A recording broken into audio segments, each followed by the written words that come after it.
자, 영적 환경을 만드는 방법이라는 제목으로 오늘 말씀을 전합니다. 저희 교회 이 절대다수의 사람들은 아직 자녀들이 어립니다. 그죠? 30대, 40대가 주류를 이루고 있는 교회입니다. 부모는 자녀의 성장에 관심이 되게 많아요. 예수님도 성장의 과정을 거쳤습니다. 누가복음 2장에 보면 40절에 예수님의 아기 때의 성장의 모습을 기록을 해놨고, 그리고 뒤쪽에 넘어가면 52절에 예수님의 약간 자랐을 때 12세 이후에 예수님의 청소년기 때의 성장을 좀 기록을 해놨습니다. 40절에는 아기가 자라며 강하여지고 지혜가 충만하며 하나님의 은혜가 그 위에 있더라, 이렇게 기록을 하고요. 52절에는 예수는 지혜와 키가 자라가며 하나님과 사람에게 더욱 사랑스러워 가시더라, 이렇게 기록을 해요. 이 두 구절 속에서 성장해야 될 것이 그냥 한 4가지 정도가 나옵니다. 첫째는 지혜입니다. 하나님과 세상을 바르게 인식할 때 얻어지는 거예요, 지혜는. 두 번째는 키입니다. 이 키라는 단어가 나이라는 단어로 번역될 때도 있습니다. 이 말은 나이가 병합해 보면 나이가 자랄수록 키도 잘 자랐다는 거예요. 육신적으로도 강건하게 자랐다는 거예요. 상당히 중요한 이야기죠. 아이가 키가 크지 않으면 우리는 고민이 많아집니다. 그렇죠? 요즘은 어린 아이들 발육이 너무 빨라가지고 너무 일찍, 그죠? 성장이 너무 빨리 된 거죠. 통닭 너무 많이 먹지 말라 그러잖아요. 호르몬을 너무 많이, 성장 호르몬을 먹은 통닭을 너무 많이 먹으니까 너무 성조숙이 되는 거예요. 그러니까 여러분, 채식도 많이 먹이고 해야 됩니다. 부모가 되어서 자녀를 길러낼 때 해야 되고요. 마찬가지 어린들도 마찬가지입니다. 너무 그거 많이 먹으면 잘은 모르겠지만 빨리 늙을 것 같아요. 빨리 성장하는 거 아닌가? 이건 하여튼 과한 해석입니까? 여튼 간에 성장이 되지 않으면 고민이 되어지고, 너무 조숙해도 고민이 되어지고, 이 고민이 많습니다. 또 하나는 영적인 성장이죠. 하나님의 은혜가 그 위에 있더라. 하나님과 더불어서 그 영이 잘 성장하는 거예요. 여러분, 영도 성장하는 겁니다. 여러분, 믿으면 아멘입니다. 잘 자라야 되죠. 그리고 관계입니다. 하나님과 사람에게 사랑스러워지더라. 관계를 잘한 거예요. 관계를 못하면 사랑받지 못해요. 이건 정서와 관련되어집니다. 정서. 사랑은 가장 농도 짙은 정서입니다. 그죠? 그래서 사랑을 입고 받는다라는 건 정서가 건강하다라는 거예요. 정서가 삐뚤어지면 밉상이죠. 비움사입니다. 우리가 아이들을 어떻게 해서든지 잘 길러내고 우리도 어떻게 해서든지 잘 성장해야 됩니다. 이 성장은 어린아이뿐 아니라 우리에게도 지금 현재도 진행형입니다. 그죠? 자, 이렇게 자라면 자아상이 건강해집니다. 인간은 자아상만큼만 행복하다 그랬죠? 그렇죠? 내 자아상만큼만 행복합니다. 자아가 건강하지 못하면 행복을 많이 못 누려요. 그래서 건강한 자아상이 되도록 우리가 길러내고 상처가 회복되는 것이 우리에게 굉장히 중요합니다. 그래야 행복을 느낄 수 있기 때문에 그래요. 성경에서 말하는 복이라는 단어가 행복이에요. 하나님 우리에게 행복을 주시고, 아담과 하와를 제일 먼저 지으셨을 때도 복 주시고, 제일 먼저 다른 거 안 시키고 복부터 주셨어요. 행복을 주셨습니다. 행복을 잘 받아 누리는 건강한 저희들이 되시기를 축원드립니다. 그렇게 할 때 여러분, 성장이 잘 이루어지게 되면 내면이 평안해지고 정서도 균형 있게 잘 통합되어집니다.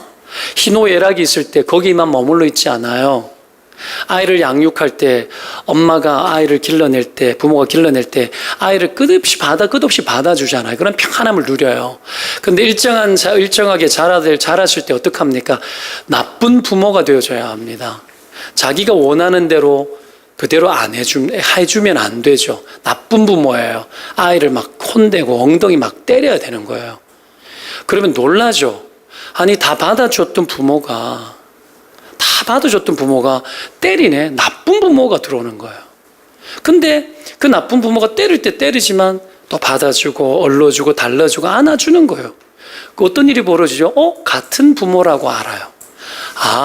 나를 칭찬해주고 사랑하는 부모와 나를 때리는 부모가 같은 분이구나를 알면서 아이가 그 가운데 중심의 정서가 안정함을 찾아요. 같은 부모다라고. 근데 이게 안 되면 성장했을 때 누가 나에게 잘해주다가 쌀쌀맞게 굴면은 극단으로 가서 못 나와요. 정서 밸런스가 거기에서 깨져 있는 거예요. 아이들이 이 정서 밸런스가 깨져 있는 겁니다. 그러니까 자기 원하는 고집대로 가려고 하거나 아니면 어떻게 합니까? 자기를 완전히 세상에서 버림받은 존재로 생각하거나 극단을 달리는 거예요. 빨리 나와야 되는데 빨리 못 나오는 이유가 거기에 있는 거예요. 이 정서 밸런스가 안 맞아서 그래요. 부모가 자녀 성장을 위해 가지고 이렇게 정서적으로 중립을 중간을 잘 지킬 수 있도록 하는 힘을 길러내도록 하는 건 거의 다 부모를 통해서 합니다. 이걸 우리가 잘 못할 때 그러니까 하나님의 은혜를 입어서 우리가 육신의 부모는 못했지만 전 진짜 아버지 하나님 통해서 이걸 찾아내면 또 됩니다. 너무 걱정하지 마십시오. 근데 너무 문제가 많으면 잘 안 될 때가 있어요. 오랫동안 그 문제를 가지고 살아야 될 때가 있습니다. 그러니 자녀를 양육함에 있어 가지고 우리가 정말 잘 길러내야 되겠죠. 이렇게 길러냈을 때 두려워하지 않아요. 세상이 두렵지 않습니다. 그래서 꿈도 잘 꿔요. 꿈을 꾸고 달려갈 수가 있어요. 요즘 보면은 사회 부적응자들도 많잖아요. 이게 다 그게 깨져서 그런 거예요. 적응을 잘 못하는 거예요.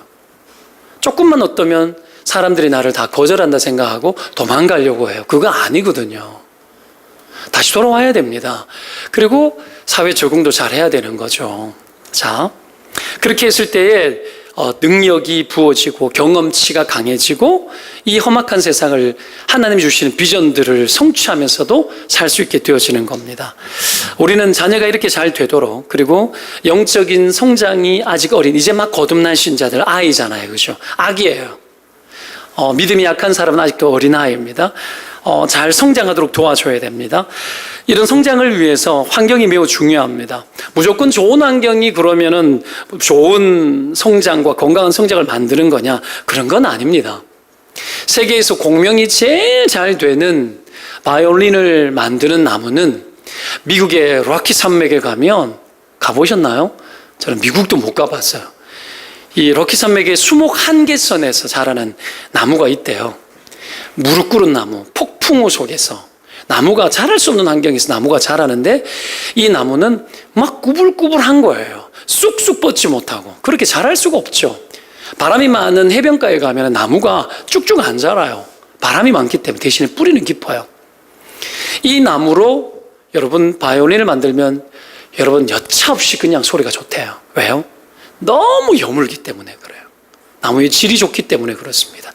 인생의 고난을 잘 뛰어넘은 여러분 고난지수가 높은 사람은 공명이 잘 됩니다. 낑낑낑 그리기만 하지 않아요. 삶의 척박함 속에서도 아름다운 소리를 낼 수 있습니다. 할렐루야. 여러분 우리가 그런 보배로운 인생들을 되시기를 축원을 드립니다. 반면에 여러분 캐나다나 이 열대 지방에는 뭐 바람 불 일이 많이 없긴 하지만 캐나다 같은 데는 여러분 겨울도 있지만 이 환경이 좋은 곳에 나무가 여러분 나름들이 나무가 쭉쭉 수십 미터씩 막 자라는데 가끔씩 바람이 세게 불어가지고 나무가 넘어지면 그 나무가 다른 나무를 쳐요. 그래 그 나무 무게를 못 이기고 도미노처럼 나무가 다 쓰러져 버려요. 왜 그렇죠? 뿌리가 얕아서 그래요. 뿌리가 얕아서. 좋은 환경이 온실 속에서만 자란다 해서 좋은 거 아닙니다. 때문에 우리에게 희망이 생기죠. 좋지 못한 환경 속에서도 잘 자랄 수 있구나. 믿으면 아멘입니다.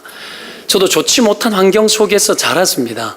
그러나 약간 괜찮지 않습니까? 옛날에는 안 이랬어요. 상당히 괜찮지 않냐고 이렇게 했는데 이제는 조금 꺾였어요. 괜찮은 거예요. 여러분 하나님을 믿으십시오. 신뢰하십시오. 환경이 좋지 못해도 믿음 안에서 잘 자랄 수 있습니다. 내가 아이들에게 내가 최고의 것들을 주지 못할 수는 있지만 그렇다 해서 아이들이 잘못 자라지 않습니다. 그 방법과 원칙이 있겠죠. 그렇죠? 자, 또 그렇다고 해서 아무렇게나 막 길러도 잘 된다는 얘기는 아닙니다. 그렇지는 않습니다. 환경이 좋지 못하도 해서 막 자란다? 아니요. 환경이 좋지 못하면 다른 환경을 좋게 만들어야 됩니다. 이렇게 해야 잘 자라는 거죠. 성장의 환경에는 절대적인 요소가 있고 상대적인 요소가 있습니다. 상대적인 요소가 절대적인 요소로 대치하거나 바뀌어서는 안 됩니다. 상대적인 요소는 주로 여러분 이 땅에서 돈으로 할 수 있는 것들이 많아요. 좋은 환경을 주는데 돈이 있으면 자유가 많습니다. 할 수 있는 게 많습니다. 그렇죠? 백화점 가서 명품 매장에 가서 막 살 수 있는 자유가 있어요. 돈이 많으면. 저도 한 번쯤 그래 보면 좋겠어요. 한 번도 그래 본 적이 없습니다. 그렇다 해서 제가 자유가 없느냐? 엄청 자유가 많습니다. 신 목사님하고 저하고 정말 닮은 것 중에 하나가 뭐냐면 중고나라를 잘 주시는 것. 마음껏 당근마켓 이런 어플리케이션 아십니까? 마음껏 이용해도 절대로 꿀리지 않습니다. 괜찮은 겁니다.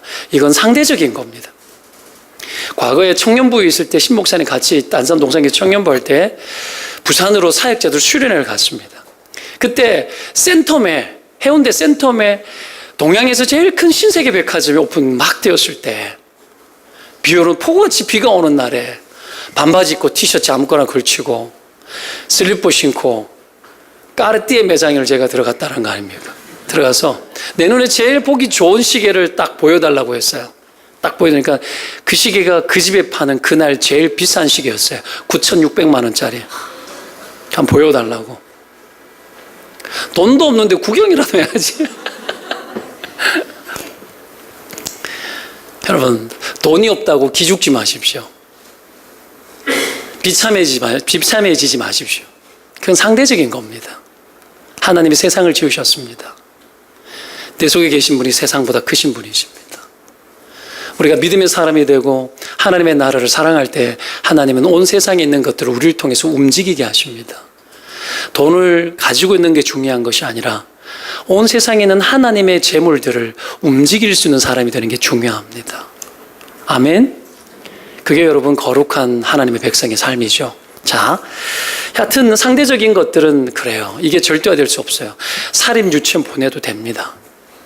국공립 유치원 싸게 보내도 됩니다. 영어 유치원 마음껏 보내도 됩니다.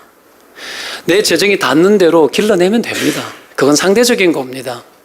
저는 여러분 사립 영어 유치원 한 번도 해본 적이 없습니다만은 모 목사가 있는 힘껏 아이를 영어 유치원 보낸 모 목사가 내 후배 목사가 있는데 어느 날 연락 왔더라고요.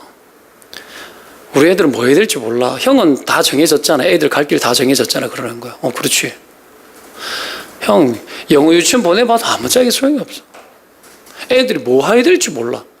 너무 높은 곳을 보여주면 좁습니다. 그래서 할 수 있는 게 안 보입니다. 낮은 곳에 있어야 보이는 게 많습니다. 그래야 할 게 있어요. 여러분, 교육은 고급스럽게 시켜도 아이들의 눈은 낮은 곳에 있어야지 할 게 보여요. 이걸 잘해야 되는 거예요. 엘리트 교육 시키면 엘리트 된다 생각하는데 아니에요. 과거 시대 때는 꽤 통했습니다. 그 시대는 엘리트 교육이 우위권을 가지고 세상에 높은 자리로 갈 수 있는 통로가 많았기 때문입니다. 지금 시대는 그런 시대는 아닙니다. 지금 들어 올라오는 90년 또래는 특이한 세대입니다. 그렇죠? 옛날 이야기하면 여러분 꼰대라 그럽니다. 그죠? 여러분 꼰대적인 사고를 가지고 있으면 이 시대를 살아낼 수가 없습니다. 그래서 우리가 좀 시각을 좀 폭넓게 갖고 이 상대적인 것들 이런 것들에 너무 목매달아서는 안 됩니다. 상대적인 것이 여러분 절대적인 것이 되는 것을 우리는 우상이라고 이야기합니다. 반면에 아이가 여러분 명품 옷을 입지 않아도 괜찮고 너무 고급스럽게 막 최고의 교육을 그런 식으로 안 받아도 괜찮지만 놓치지 말아야 될 것이 있습니다. 절대적인 거죠. 절대적인 요소. 이건 타협하면 안 되고 양보하면 안 되는 거죠. 아이의 영적인 성장을 위해서 해야 될 겁니다. 이건 절대적입니다. 신앙과 기도, 예배와 말씀 이런 것들은 절대적인 겁니다. 이런 건 양보할 수 없습니다. 어떤 교회는 이런 것이 강한 교회가 있고 어떤 교회는 약한 교회도 있습니다. 약한 교회가 있으면 불만하지 말고 내가 스스로 영적인 것들을 잘 배우고 찾으면 됩니다. 우리 교회는 얼추 이런 것들이 강한 편입니다. 가정예배 드리라고 하죠. 큐티 하라 그러죠? 큐티책 교회 우리는 정문이 없습니다. 우리 교회는 정문이 없지만 그래도 입구에 보면 딱 늘 큐티책이 쌓여 있습니다. 아이들 거, 미취학부터 어른들 것까지, 청소년 것까지 다. 그것도 직접 사러 가지 않아도 되도록 여러분 미리 사가지고 두지 않습니까? 이렇게 했으면 여러분 사서 하셔야 됩니다. 한 달에 4번, 5번만 하더라도 가치 있습니다. 잘 못하는데 내가 이걸 왜 사냐? 굉장히 퇴보적인 사고방식입니다. 한 번을 하더라도 사서 4,000원짜리 사가지고 한 번을 해서 은혜 받으면 4,000원보다 값진 겁니다. 은혜를 돈으로 계산할 수 있습니까? 잘 못하니까 안 해야지. 영적인 실증감으로 영혼이 도배가 되어서 다른 거 못 보는 일이 있으면 안 됩니다. 이런 건 절대적인 겁니다. 부모가 힘써서 보충해야 됩니다. 너무 많이 하는 것 같아요. 그럼 좀 쉬면 됩니다. 쉬었다가 다음에 좀 하면 됩니다. 부족하다. 그래도 딴 거 하고 싶은데 이런 거 해주면 안 돼요. 목사가 뭔 재주가 많아서 다 해줍니까? 그럴 경우에는 인터넷을 이용하든지 다른 데서 또 배우면 됩니다. 이단에만 빠지지 않으면 됩니다. 그래서 배우면 됩니다. 배우다가 다른 교회 가지는 마시기 바랍니다. 또 한 가지 절대적인 요소가 있습니다. 그게 뭐냐면 영적인 요소와 병행해야 되는 건데 그게 뭐냐면 관계입니다. 이 관계도 절대적인 요소입니다. 관계를 잘하는 사람이 있고 못하는 사람이 있습니다. 상처가 많으면 경계가 많기 때문에 잘 못합니다. 작은 소리에도 나에게 싫은 소리 하는 것 같은 느낌이 들 수도 있습니다. 그래도 관계를 포기하고서는 인간은 살 수가 없습니다. 관계를 맺어도 여러분 영적인 관계를 잘 맺도록 환경을 만들어줘야 됩니다. 믿지 않는 자와 영적 관계를 얼마든지 잘할 수 있습니다. 내가 믿는 자로 영적인 우위권을 가지고 관계하고 그들을 잘 이끌면 됩니다. 이게 중요한데 교회는 세상과 구별되었지 분리되지는 않았습니다. 세상 속에서 살아가고 구별되게 같이 살아가는 겁니다. 분리되면 안 됩니다. 교회밖에 모르는 사람이 되는 것은 굉장히 위험합니다. 안 돼요. 세상 사람과 함께 가야 됩니다. 믿는 자로 영적인 우위권을 가지고 잘 이끌어주면 되죠. 그런데 영적인 권세와 훈련이 안 되고 그냥 너무 맹탕인 사람이 가끔씩 있습니다. 너무 약한 사람, 믿음이 약한 사람. 그래서 작은 것에도 막 떠는 사람, 두려움이 많은 사람, 이런 사람이 세상 가운데 함부로 확 들어가게 되면 문제가 생깁니다. 왜요? 끌려가기 때문에 그래요. 주도권을 잡을 수가 없기 때문에 그렇습니다. 예수님이 이런 말씀하셨습니다. 누구든지 하나님의 나라를 어린아이와 같이 받들지 않는 자는 결단코 그곳에 들어가지 못하리라 이렇게 말씀하셨습니다. 아이들은 하나님의 나라면 하나님의 나라, 은혜면 은혜, 하나님의 세계에 대해서 의심 없이 잘 받아들입니다. 아이들이 순수해서 그렇다. 순수하지 않습니다. 아이들도 영악하고 다 악합니다. 인간은 부패해서 태어납니다. 가르치지 않아도 여러분 죄를 짓습니다. 아이들 어린이집은 덜한데요. 초등학교 딱 갔다 오면 제일 먼저 배워오는 것은 여러분 조국 사랑이나 국어 이 수학 이런 게 아니고 욕부터 배웁니다. 욕부터 배웁니다. 찬란하게 배웁니다. 안 쓸 뿐이지. 여러분 그런 겁니다. 이런 환경 속에서 아이들이 우리가 자라나고 살아가고 있는 거죠. 그렇죠? 그런 아이들이 세상에 어릴 때는 그래서 부모의 케어, 부모가 시키는 대로 해야 되는 거예요. 그래서 부모가 잘 만들어줘야 돼요. 왜? 그대로 가기 때문에. 맞죠? 그대로 나쁜 것도 잘 받아들이기 때문에 부모가 그렇게 통제하고 가르치고 엄격하게 안 돼. 이건 돼. 몇 시까지 들어와. 안 돼. 나쁜 애가 막 와서 욕을 막 배우고 이러면 그 아이하고 그 아이랑 가까이 지내지 마. 여러분 그렇게 해야 되는 겁니다. 아시겠어요? 그들을 전도할 수 있는 힘과 능력이 있으면은 열어주면 돼요. 대신 부모가 도와야 돼요. 그렇게 해야 되는 거지. 아이들에게 그냥 둬버려 두면 아이들이 잘할 것 같지만 자율로 길러낸다고요? 인간은 자율로 기르면 다 타락해요. 절대로 안 돼요. 분명히 여러분 우리가 잔소리하지 않으면 우리 모두가 나쁜 길을 갑니다. 열심히 하나님을 믿는 생활 할 거냐? 안 해요, 여러분.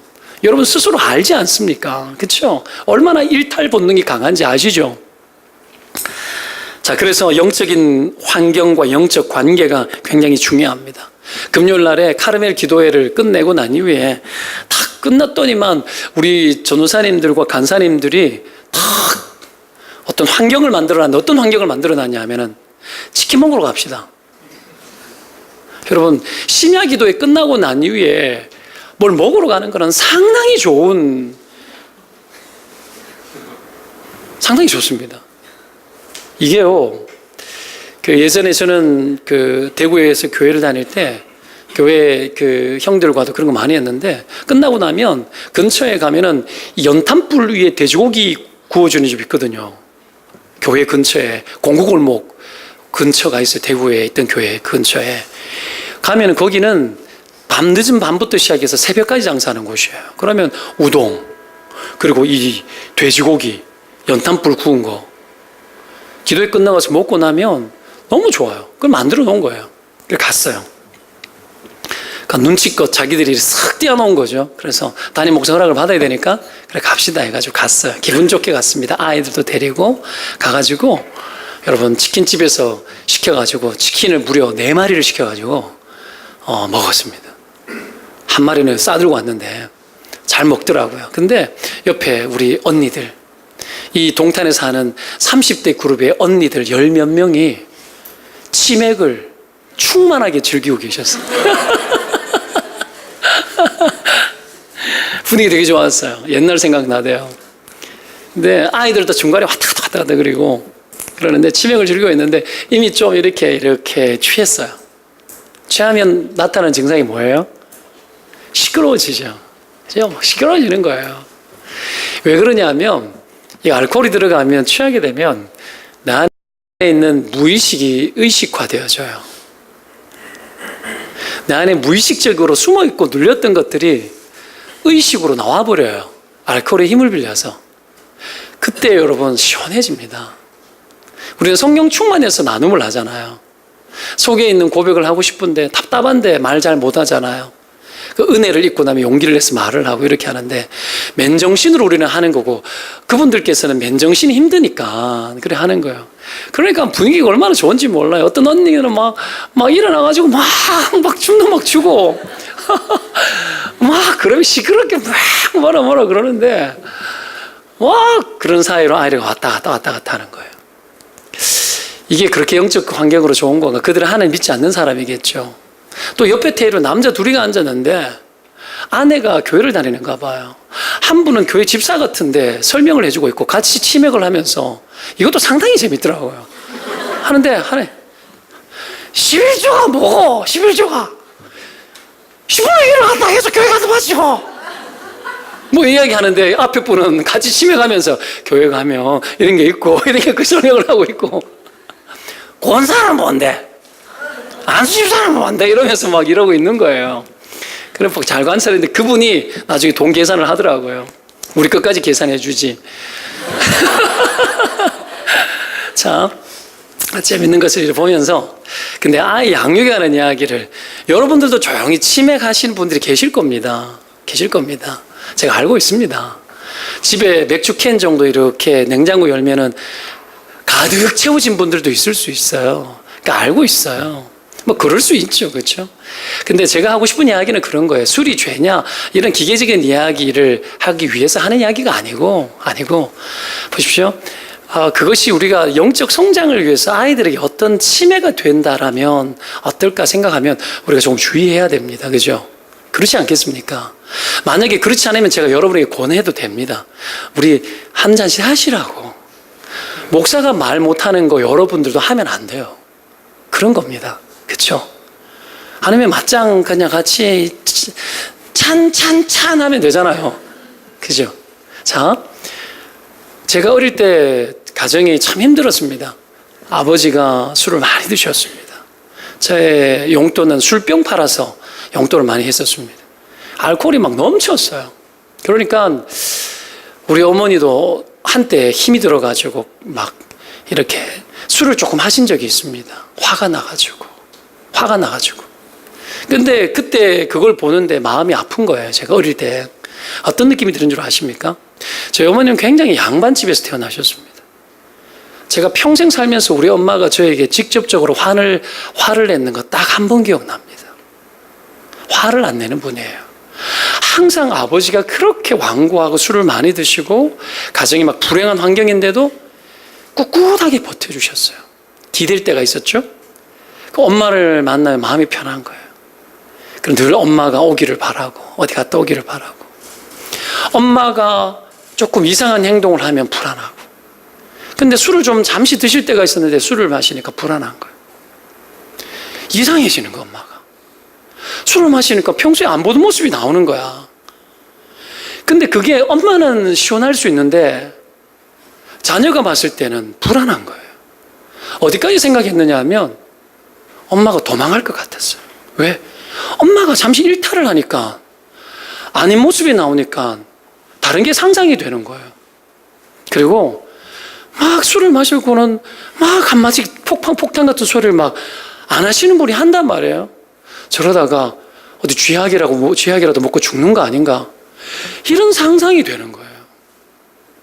그러면 내 안에 정서가 어떻겠습니까? 정서가 깨집니다. 정서 밸런스가 깨지는 거예요. 그런 불안을 줄 수가 없는 겁니다. 여러분, 이런 거예요. 이런 겁니다. 아이들에게 영적 환경을 잘 만들어주는 게 중요합니다. 신앙의 초신자들이 신앙의 선배들을 만났을 때 신앙의 선배들이 영적 안정감이 있어야 되는데 그게 없고 불안하잖아요. 그러면 어린아이처럼 깨져버립니다. 그래서 여러분 중요한 거예요. 중요한 거예요. 우리가 지금 뭐 술을 마셔도 되냐 안 되냐 이런 유치한 이야기, 그런 이야기 가지고 여러분 논쟁을 벌이면 안 돼요. 그 수준 가지고 이야기하려면 우리는 너무 여러분 수준 떨어지는 겁니다. 그것을 넘어서 언제든지 하향평준이 아니고 신앙은 상향평준입니다. 성장을 향하여서 우리의 평균치를 끌어잡아 올려야 되는 겁니다. 자, 여하튼 간에 부모는 여러분 자녀들에게 있어서 평안의 바탕이 되어줍니다. 아이들 정서의 바탕이 되고 영적 정서의 부모는 최고의 환경입니다. 우리는 여러분 본문에서 오늘 사라와 아브라함이 한 행동이 비록 너무 매정한 행동처럼 보일 수도 있지만 아이에게 영적인 환경을 잘 제공한다는 차원에서는 매우 영적인 귀한 교훈을 줍니다. 하나님도 그렇게 하시는 걸 원했습니다. 그래서 여러분 명확한 태도가 오늘 나왔는데 이 명확한 태도가 중요하죠. 특히나 이삭은 약속의 자녀입니다. 약속의 자녀가 뭘까요? 하나님이 이루고자 원하시는 많은 계획들을 약속받은 자녀예요. 이룰 것이 많은 사람이에요. 따라합시다. 내 자녀는 이룰 것이 많은 자녀다. 한 번 더 따라합시다. 나는 이룰 것이 많은 약속의 자녀다. 여러분 통해서 하나님이 이룰 것이 어마어마하게 많습니다. 할렐루야. 여러분, 이게 믿음의 세계를 사는 거죠. 하나님이 여러분 그걸 원하십니다. 이 약속의 자녀가 하나님의 많은 약속을 이 땅에서 이루어 나가고 사는 거죠. 때문에 영적인 침해를 받거나 영적이지 못한 관계에서 나쁜 영향을 받도록 길러서는 안 되는 겁니다. 특히나 이삭은 젖을 떼었을 때의 나이예요. 지금 본문에 보면 어린이집 갈 나이입니다. 이스라엘 백성들은 만 4세, 5세까지 젖을 먹였습니다. 뭐 그렇게 오래 먹였냐고? 오래 먹였어요. 그러면 지금 젖을 뗐다고 했을 때 아이는 어린이집 갈 때입니다. 그죠? 아주 어린 아이예요. 그죠? 한참 천국을 의심 없이 받아들이는 아이입니다. 말하면 그대로 믿는 아이들. 요때입니다. 여러분, 3살, 4살, 5살 때는 그대로 말하면 그대로 다 흡수해요. 근데 이스마엘은 이삭보다 14살이 많습니다. 청소년 시기. 가치가 형성됐을 때 이스마엘은 이미 가치가 삐뚤어져 있어요. 근데 한참 사춘기 때 알만한 나이인데 이삭을 희롱했다고 나오죠. 놀렸습니다. 이전 성경이 희롱했고 여러분 오늘 본문에 보면 놀렸다고 나옵니다. 약속의 자녀인 이삭이 아브라함의 적통이고 모든 상속권을 가지고 있잖아요. 이미 아는 거예요. 자기 엄마는 노예 여종이었고 나는 여종의 아이기 때문에 서자라는 걸 알고 있는 겁니다. 그래서 미움과 질투 때문에 여러분 일종의 핍박을 아이에게 한 겁니다. 못 봐주는 거죠. 사라가 이걸 보고 아브라함이 가가지고 여종과 이 아들을 내어 쫓으라 그럽니다. 매정하지만 명확하죠? 이게 약속의 자녀를 길러내고자 하는 태도인데요.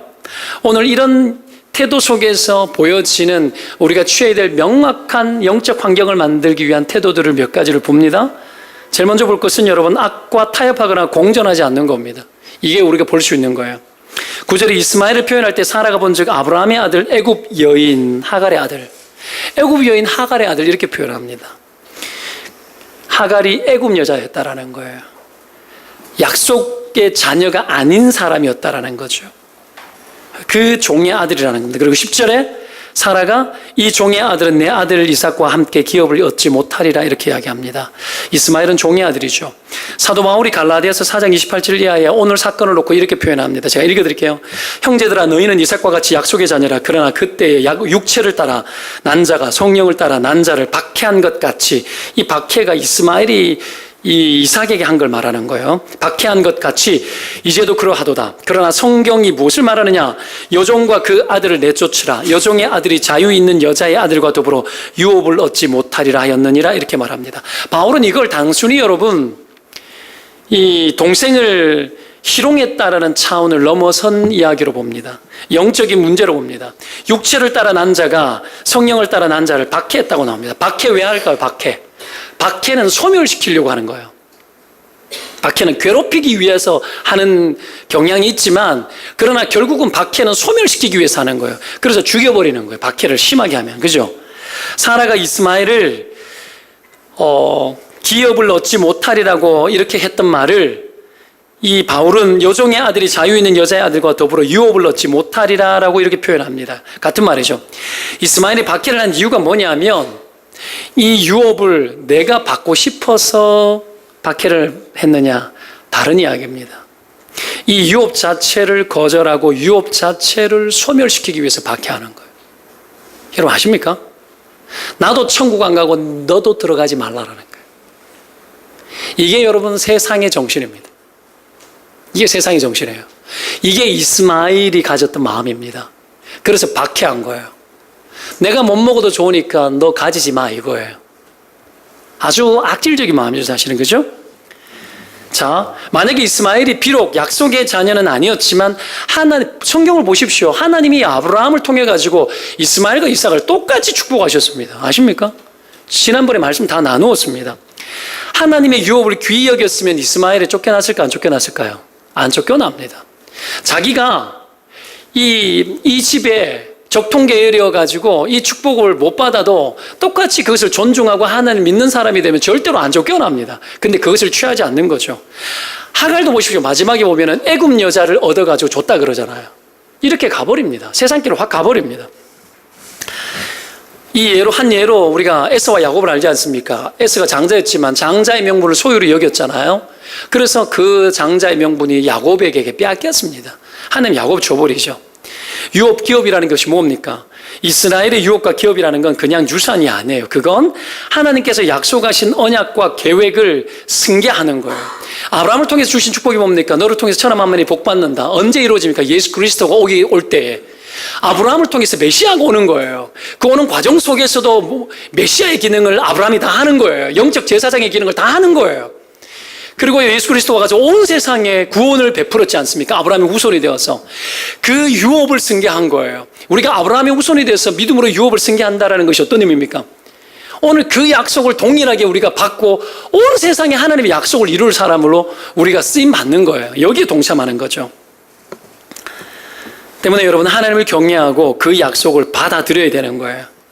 때문에 우리가 여러분 좀 명확하게 해야 되는데, 약속이 없는 것들에 대해서 명확하게 경계하고 여러분 끊어내는 것이 필요합니다. 악과 타협하지 않고, 그렇죠? 정말 하나님의 약속을 이루어 나가기 위해 가지고 명확해질 필요가 있는 겁니다. 우리 안에 두 가지 욕구가 존재하죠.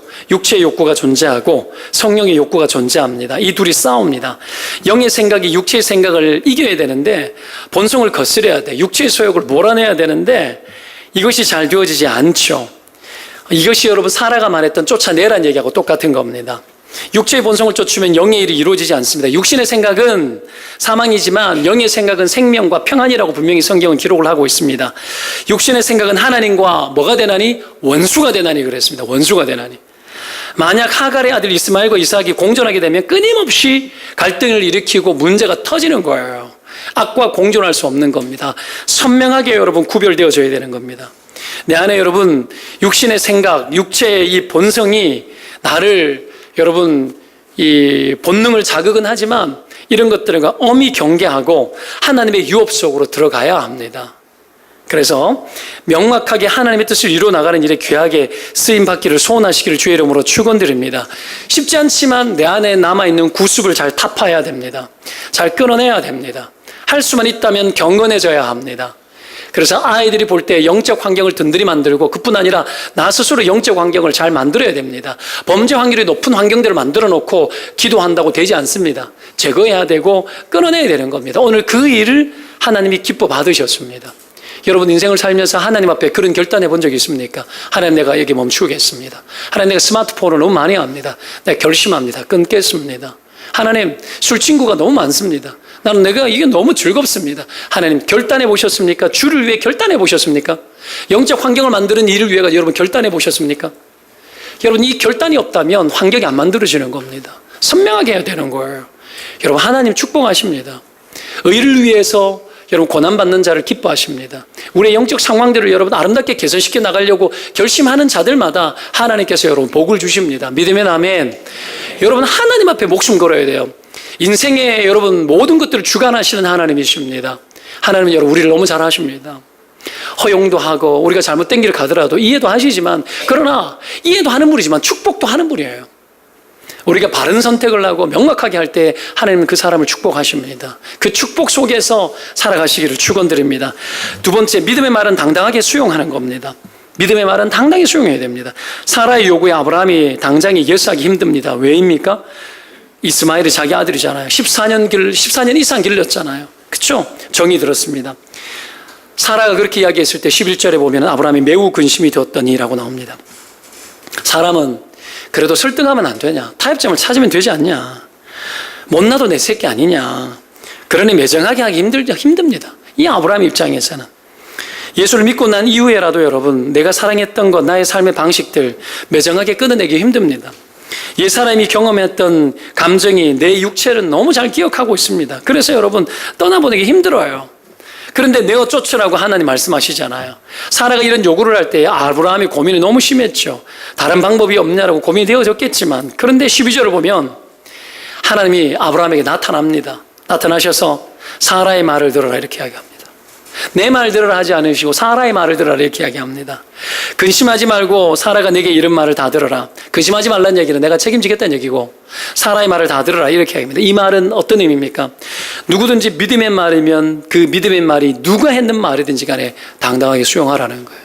신자의 용감함은 여기에 있습니다. 여러분, 신자의 정말 훌륭한 점은 여기에 있습니다. 누구든지 간에 믿음의 말을 하면 그가 누구든지 간에 받아들여야 됩니다. 이게 신자입니다. 이게 훌륭한 겁니다. 우리는 남의 권면을 잘 받기 싫어합니다. 권면이란 나의 부족함에 대해서 하나님의 지혜로 가르치는 것이기 때문에 그래요. 그래서 쉽게 여러분 기분 나빠하고 쉽게 흥분하고 쉽게 따집니다.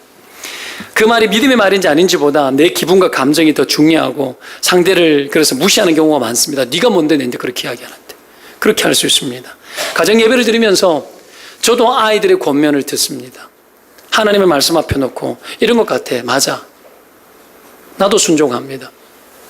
가끔은 영적인 욕구를 가지고, 영적인 욕구가 아니라 예배를 통해 가지고, 가정 예배를 통해 가지고 아이들의 습관을 뜯어 고치려고 하는 사람들이 많습니다.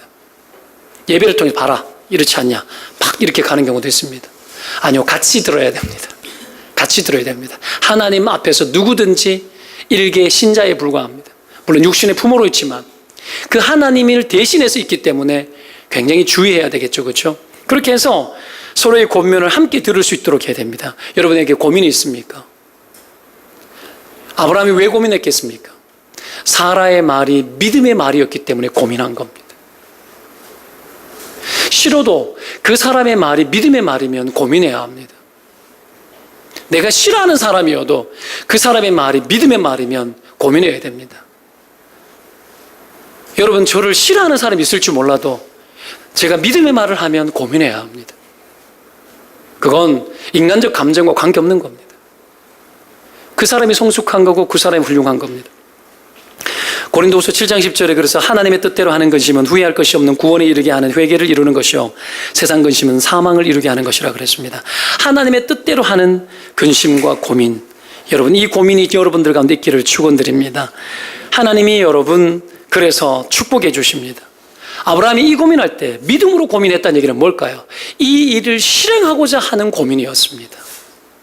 도망가고자 하는 고민이 아니라, 방어하기 위한 고민이 아니라 믿음의 말대로 실행하고자 하는 고민이 되시기를 축원드립니다. 그때 하나님이 나타나셨습니다. 바로 그날 나타나셔가지고 아브라함에게 밤쯤 되었을 것 같아요. 나타나가지고는 사라의 말대로 해라, 그렇게 말합니다. 하나님이 여러분 말씀해 주십니다. 그리고 고민할 때 축복도 합니다. 여종도 13절에 보면 여종의 아들도 내시니 내가 그로 한 민족을 이루게 하리라, 이렇게 이야기합니다. 믿음의 말이 들어올 때에 잘 수용해야 합니다. 그리고 수용하려고 할 때 하나님의 음성이 들리고 하나님이 축복해 주시고 복을 주십니다. 여러분, 영적 환경을 만드는 일에 부부간에도 소통을 잘해야 됩니다. 너무 과하게 가도 안 되지만 부부간에 지혜롭게 소통해서 영적 환경을 잘 만들어 가야 합니다. 최고의 영적 환경은 교회를 정하는 겁니다. 그것보다 중요한 것은 없습니다. 교회가 뭡니까? 이 공간입니까? 그리스도의 몸된 지체들 아닙니까? 그리고 여러분, 가정에서 가정 공동체를 잘 유지하는 게 영적 환경입니다. 이거 두 개를 놓칠 수 없습니다. 절대로 포기할 수 없습니다. 이거 두 개 외의 모든 어떤 모임이나 성격들은 하나님의 비전과 사명과 관련되어지는 모임일 가능성이 상당히 많습니다. 하나 빠졌네요. 셀까지. 이 세 개는 여러분 놓칠 수 없는 겁니다. 여기에 부부간에 소통 잘해야 됩니다. 너무 오랫동안 머뭇거리지 말고, 아내가 너무 열심히여가지고 난 대충 편하고 있고 싶은데 가끔은 따라줘야 합니다. 아내의 의견도 들어줘야 됩니다. 때로는 남편의 의견도 좀 잘 들어줘야 합니다. 그러면서 여러분, 영적 환경을 만들어내는 게 중요합니다. 당장에 이거 하자 안 하자가 아니라 영적 환경을 편안하게 만들어가는 것, 이걸 여러분 하기 위해서는 부부간에 믿음의 언어에 순종할 수 있어야 되는 거죠. 이걸 아이들이 보고 배우겠죠, 그렇죠? 자, 이런 영적 환경을 잘 만들어가고 하나님의 말씀을 믿음으로 서로 잘 취할 수 있는 은혜가 있기를 바라고요. 마지막 세 번째, 응답이 올 때는 빨리 결단하는 겁니다. 신앙생활을 하다 보면 우리가 정말 좀 조심해야 될 게 뭐냐면, 하나님의 뜻과 응답을 받았을 때에 그걸 알면서도 유보하는 거예요. 이게 가장 심각한 문제입니다. 아는데 유보하는 거예요. 대부분 여기에서 걸려요. 알고 있는데 자꾸 미루어요. 아브라함이 뭔 대단한 믿음의 사람이냐고 말할지 모르겠지만, 아브라함은 여러분, 뜻이 보이면 뒤돌아보지 않고 돌이키는 사람이었습니다. 생각해 보십시오. 여러분, 신앙 성숙이라는 것은, 성장이라는 것은 속도를 낸다고 속도가 나는 게 아닙니다. 왜요? 신앙은, 믿음은 누가 자라게 하는 거죠? 하나님이 자라게 하는 거죠. 무엇으로? 은혜로 자라게 하는 겁니다. 은혜를 많이 입어야 자랍니다. 이게 내가 속도 낸다고 막 되어지는 건 아닙니다. 내가 물론 일체의 부지런함으로 하나님의 말씀과 기도에 들어가면 성숙이 매끄럽게 자랍니다. 그렇다고 해서 확 막 자라지는 않습니다.